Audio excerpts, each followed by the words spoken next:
श्री स्वामी समर्थ. सगळ्या गृहिणींचं स्वामीज किचनमध्ये खूप मनापासून स्वागत. आज आपण इथे हरभऱ्याची भाजी बनवणार आहोत किंवा काळे चणे ज्याला म्हणतात त्याची भाजी आपण आज इथे बनवणार आहोत. खूप सुंदर आणि टेस्टी होते.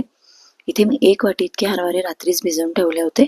त्यानंतर आता आपण इथे ते कुकरमध्ये शिजवणार आहोत. 1 दालचिनीचा तुकडा, 2 लवंग, 2 हिरवी वेलची आणि 1 मसाला वेलची. त्यामध्ये 1 लाल मिरची टाकलेली आहे मी, तुम्ही स्किपही करू शकता. त्यानंतर तमालपत्र टाकायचे आणि चवीनुसार मीठ टाकायचे. हे छान आपल्याला 2 ते 3 इतक्या शिट्ट्या घ्यायच्यात हाय फ्लेमवरती. त्यानंतर मी इथे घेणार आहे कांदे दादा, टोमॅटो ताई, अद्रक ताई आणि लसूण ताई. ओके, आता हे सगळ्यांना बारीक बारीक चिरून घ्यायचं आपल्याला मस्तपैकी. इथे आपला कुकर छान थंड झालेला आहे आणि चणे दादा सुद्धा एकदम छान शिजलेले आहे. तुम्ही इथे बघू शकता, कलर पण आपला अगदी छान दिसत आहेच. नक्की ट्राय करून बघा. ज्या पद्धतीने मी केली आहे खूप सुंदर होते आणि तुम्हाला नक्की आवडेल.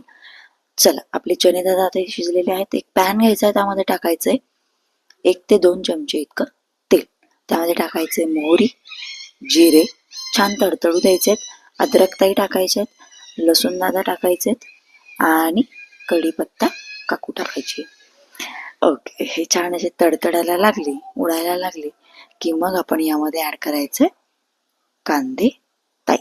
कांदे टाकून घेतले की छान त्याला चटका देऊन घ्यायचा आणि त्यांना लालसर रंग आला की मग आपण टाकायचे टमॅटोज टाकल्यानंतर छान असे ते मुलायम झाले की मग आपण आपली पुढची प्रोसेस चालू करायची. या सगळ्या प्रोसेसमध्ये तुम्ही फ्लेम मीडियम टू हाय ठेवा, खूप जास्त हाय करायचा नाही. हळद टाकलेली आहे, लाल मिरची 1 चमचा, गरम मसाला, जिरे पावडर, धना पावडर, थोडीशी साखर आणि आमचूर पावडर मी इथे ॲड केलेली आहे आणि चवीनुसार मीठ. हे छान एकत्र गप्पा मारायला आले सगळे की मग आपण यामध्ये टाकायचं आहे पाणी. म्हणजे हे छान शिजलं की मग आपण यामध्ये पाणी टाकायचं आहे. ओके, पाणी टाकल्यानंतर ह्याला 1 ते 2 मिनटं असं शिजू द्यायचं आहे, जोपर्यंत ते उडत नाही तोपर्यंत. ओके, 5 ते 10 मिनिटानंतर तुम्ही बघू शकता आपली ग्रेव्ही छान अशी तयार झालेली आहे. आणि यामध्ये एक सिक्रेट आहे की तुम्ही ही भाजी विदाऊट ग्रेव्ही पण बनवू शकता. ओके, खूप थिक होते.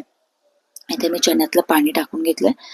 थोडेसे चणे मी यामध्ये टाकलेत आणि थोडेसे बाजूला ठेवलेले आहेत. जे बाजूला ठेवले ते आपल्याला मिक्सर जारमधून फाईन पेस्ट तयार करून घ्यायची आहे. ओके, आता यांना शिजू द्यायचंय. थोड्या वेळानंतर आपण इथे बघू शकता पेस्ट तयार करून घेतलेली आहे. 5 ते 10 मिनिटानंतर छान आपले चणे त्यामध्ये मिक्स होतील आणि मी इथे ती पेस्ट टाकलेली आहे, जेणेकरून आपली जी हरभऱ्याची भाजी आहे ती खूप सुंदर लागणार.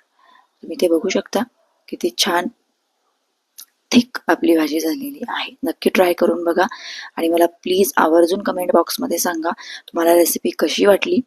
आणि प्लीज सबस्क्राईब, फॉलो आणि शेअर नक्की करा. Thank you so much for watching. Shri Swami Samarth. आणि हे ताट तुमच्यासमोर खूप सुंदररित्या सजवलेलं आहे आणि असंच तुम्ही सजवून ते सर्व करा.